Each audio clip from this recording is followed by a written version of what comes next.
Eh bien salut les profs, on se retrouve alors aujourd'hui pour, comme promis, pour la deuxième partie du CRPE de l'année 2017, groupement 2. On avait fait la partie 1 dans une précédente vidéo, je vous laisse aller la voir. Et donc aujourd'hui c'est la partie 2. Donc la partie 2 c'est quoi?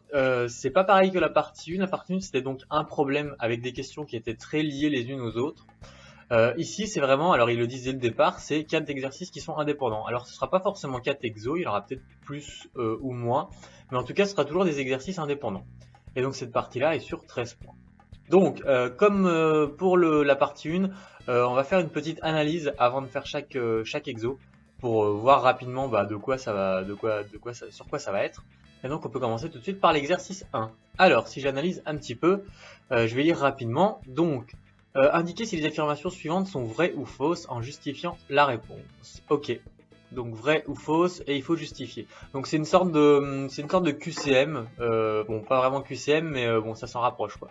Alors la question 1, dans un club sportif, les 3 quarts des adhérents sont mineurs et le tiers des adhérents majeurs ont plus de 25 ans. Affirmation, un adhérent sur 6 a donc entre 18 et 25. Alors ça, moi j'arrive à le reconnaître facilement, c'est de la mise en équation. Alors ça c'est l'habitude, hein. En général tous les problèmes qui sont compliqués, on vous donne des chiffres, on nous dit la mère de machin, ou bien truc à tant de filles et 12 frères de plus que blablabla. Ça c'est des problèmes de mise en équation.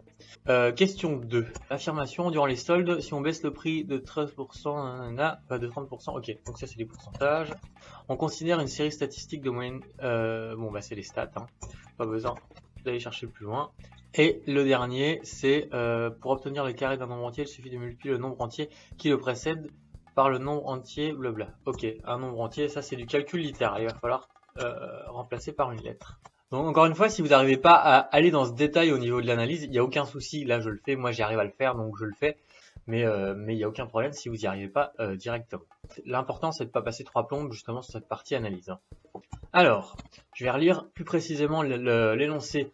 Donc, on me disait que dans un club sportif, les 3 quarts des adhérents sont mineurs. Le tiers des adhérents majeurs a plus de 25 ans. Ok. Affirmation, un adhérent sur 6, 1 sur 6, a donc entre 18 et 25 ans.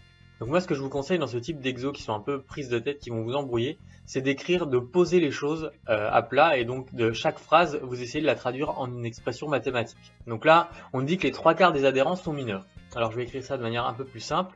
Je vais dire nombre de mineurs, c'est 3 quarts du total des adhérents, donc que j'appelle nombre adhérent. Ok, donc là j'ai réussi à travers la première ligne en juste cette équation-là. Ensuite, deuxième ligne, le tiers des adhérents majeurs a plus de 25 ans. Comme tout à l'heure, alors je vais appeler ça nombre plus de 25. Bon, là, c'est pas une super notation, mais bon. Nombre plus de 25 ans, c'est égal au tiers des adhérents majeurs. Donc à un tiers, quand on dit le tiers, c'est un tiers de nombre de majeurs. Ok, donc là on a résumé en fait l'énoncé en ces deux équations. Et l'affirmation, c'est un adhérent sur 6 a donc entre 18 et 25. Donc nous, ce qui nous intéresse, c'est de réussir à trouver ceux qui ont plus de 18 déjà, tous ceux qui ont en dessous de 18, on s'en fout, et ceux qui ont moins de 25, tous ceux qui ont au-dessus de 25, on s'en fout. Et quand je regarde un petit peu ce qu'on me donne dans l'énoncé, moi ce qu'on m'avait donné, c'était le nombre de mineurs. Donc on me donne le nombre de personnes qui ont moins de 18 ans. Donc en fait, ça m'intéresse pas vraiment. Par contre, à partir de cette première information-là, je vais pouvoir tirer quelque chose. Si j'ai le nombre de mineurs, si je sais que 3 quarts des adhérents, c'est des mineurs, est-ce que je peux pas en déduire quelque chose d'assez simple? Bah si, en fait, je peux me dire que, du coup, le reste des adhérents, c'est des majeurs. Donc en fait, je peux écrire que nombre de majeurs, c'est un quart des adhérents. Ok, donc là, j'ai réussi à avoir, du coup, le nombre de personnes de plus de 18 ans. Je sais que il y a un quart de tous les adhérents qui ont plus de 18 ans. Bon, et ce qu'on me demande, c'est entre 18 et 25. Donc, je vais essayer d'avoir une information sur le 25 ans, là. Moi, ce qu'on me donnait dans la deuxième ligne, c'est le nombre des gens qui ont plus de 25 ans. On dit que c'est un tiers du nombre de majeurs. Bon, bah, plus de 25 ans, moi, je m'en fous.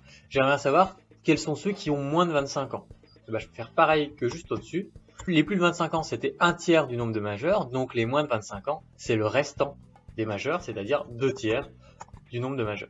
Et donc là, on se rend compte que je viens de réussir à extraire des infos qui sont plutôt intéressantes, en tout cas plus intéressantes que ce qu'il me donnait dès le départ. Bon, et en fait, grâce à ces deux informations-là que je viens d'encadrer, je vais pouvoir répondre à la question parce que la deuxième ligne, elle me donne quoi? Elle me dit que le nombre de personnes qui ont moins de 25 ans, c'est 2 tiers du nombre de majeurs. Donc, c'est 2 tiers, alors c'est pas 2 tiers du total des adhérents, mais c'est 2 tiers du nombre de majeurs. Et le nombre de majeurs, qu'est-ce que je sais?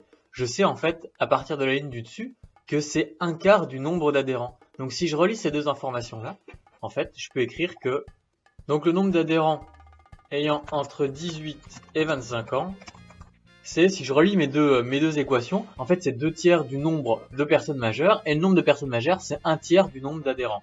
Donc c'est 2 tiers, alors je vais pas mettre 2 tiers du nombre de majeurs, je vais remplacer le nombre de majeurs par 1 quart du nombre d'adhérents. Donc et 2 tiers de 1 quart du nombre d'adhérents. Et si je le mets sous forme de calcul, 2 tiers fois 1 quart fois nombre adhérents. Ce qui me fait, donc là j'ai plus qu'à faire 2 tiers fois 1 quart. 2 fois 1 ça fait 2, et 3 fois 4 ça fait 12. Donc ça fait 2 douzièmes fois nombre d'adhérents. 2 douzièmes ça peut se simplifier en 1 sixième fois nombre d'adhérents. Donc c'est bien un adhérent sur 6 qui a entre 18 et 25 ans. Donc la réponse est vraie. Affirmation correcte. Ok, on passe à la deuxième affirmation. Alors, durant les soldes, si on baisse le prix d'un article de 30% puis de 20%, alors le prix de l'article a baissé de 50%. Alors ça c'est une question un peu, c'est typique. Ce type d'exo là, vous l'avez certainement déjà vu dans les annales si vous utilisez des annales pour préparer l'examen, parce que c'est une question assez classique, quoi. Alors ça, je peux l'expliquer par une phrase, en fait. Pourquoi la réduction totale va pas être la somme des deux réductions précédentes? Tout simplement parce qu'en fait, la deuxième réduction, les 20% de réduction suivants, ils vont se baser sur le premier prix qui est déjà soldé. Donc ça va plus se baser sur le prix initial. Si ça avait été sur le prix initial, alors là, on aurait pu faire l'addition des deux pourcentages, donc 30 plus 20. Alors, je vais poser des variables. Je vais mettre on pose prix, ce sera plus facile pour comprendre après. On pose prix 0, le prix initial. Prix 1, le prix après la première baisse, première réduction, et prix 2, le prix après la deuxième réduction. Là, je vais le faire vraiment de façon détaillée, vous n'êtes pas obligé de détailler autant, hein. La phrase, comme j'ai dit, fonctionnait très bien. La justification avec la phrase fonctionnait très bien. Je vais juste le faire avec des maths pour que vous voyez qu'on peut le faire aussi avec des calculs, quoi. Donc prix 1, qu'est-ce que je peux écrire? Je peux écrire que prix 1, c'est, on a fait une réduction de 30% du prix initial. Donc en fait, je peux écrire que le prix 1, c'est 70% du prix initial. S'il y a une réduction de 30%, ça veut dire qu'au final, on paye 70%. Donc 70%, c'est quoi? C'est 70 sur 100 de prix 0. Prix 2, c'est... Alors cette fois-ci, c'est là qu'il faut faire gaffe. La deuxième réduction, on nous dit que c'est 20%. Mais c'est 20% du coup du prix 1, c'est plus 20% du prix 0. Hein. Cette fois-ci, on fait 20% de réduction sur le prix déjà soldé. Donc en fait, si on fait 20% de réduction, ça veut dire qu'on va payer 80%. Donc, pareil que tout à l'heure, je mets 80%, mais cette fois-ci, fois plus prix 0, mais prix 1. Voilà.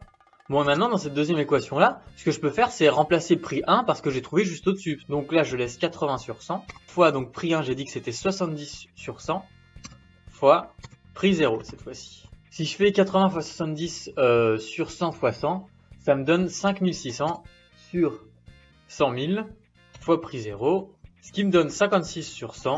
Et 56 sur 100, c'est quoi? En fait, c'est 56%. Donc là, je peux le mettre autrement. Je peux l'écrire que c'est 56% de prix 0. Et pas du coup la somme des deux pourcentages, 30 plus 20, ça fait pas 60. Sinon, on aurait trouvé 60 ici. Donc je peux mettre que l'affirmation est fausse. Ok, on passe à la troisième affirmation qui me dit que donc on considère une série statistique de moyenne égale à 5. On complète la série en ajoutant 5 comme valeur supplémentaire. La moyenne de la série ne change pas. Bon, alors là, si on sait ce que c'est des moyennes, normalement, on arrive facilement à répondre à cette question. Donc, on a une moyenne qui est égale à 5, et on ajoute 5 comme valeur supplémentaire. Est-ce que la moyenne change ou ne change pas? Bon, bah c'est comme si vous aviez, je sais pas, vous avez 5 de moyenne générale. Si vous avez une nouvelle note qui est 5 sur 20, vous ajoutez cette note-là à votre moyenne, bah normalement votre moyenne ne va pas changer. Mais comment on prouve ça en fait? Parce qu'ils veulent une justification. Donc je peux écrire, donc c'est pareil, hein, je traduis l'énoncé en expression mathématique. Je peux écrire que moyenne, c'est la somme des valeurs, je vais l'appeler somme val, sur le nombre de valeurs. Je vais l'appeler nombre val. Et ça, on sait que c'est égal à une note dans l'énoncé, il nous dit que notre moyenne est égale à 5. Donc j'écris que c'est égal à 5. Je vais même l'appeler moyenne 0, en fait, c'est la moyenne initiale. Bon, je vais même l'appeler moyenne initiale, parce que dans un deuxième temps, ils vont me demander de calculer une deuxième moyenne. C'est pour ça que je lui donne un nom particulier. Donc ensuite, donc deuxième chose qu'on me donne dans l'énoncé, c'est que la deuxième moyenne, on me demande de savoir combien ça va faire si j'ajoute une nouvelle valeur. Donc cette fois-ci, je vais l'appeler moyenne finale, moyenne fin. C'est le même nombre de valeurs que tout à l'heure, plus une nouvelle, c'est-à-dire 5.